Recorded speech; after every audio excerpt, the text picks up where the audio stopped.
ठीक है मम्मी, देखती हूँ। ए जी सुनिए। क्या हुआ, बोलो। मेरी मम्मी हॉस्पिटल में भर्ती है। तो मैं क्या करूँ? आज तुम्हारी माँ बीमार है, कल तुम्हारी बहन बीमार थी, परसों तुम्हारा बाप बीमार था। रोज कहाँ से तुम्हें 4,000 5,000 ला कर दूँ? मेरे पास पैसा वैसा नहीं है। रोज रोज की तुम्हारी नौटंकी हो गई। बहन, पैसों का इंतजाम हो गया? नहीं भैया, पैसों का इंतजाम तो नहीं हो पाया। मम्मी कैसी हैं? दुखवा अंगेज के माई कही बेबी बेबी दुखवा। बेबी, तुम यहाँ बैठी हो? चलो चलते हैं।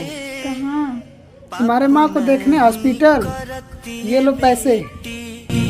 पाप नहीं करती है बेटी ससुर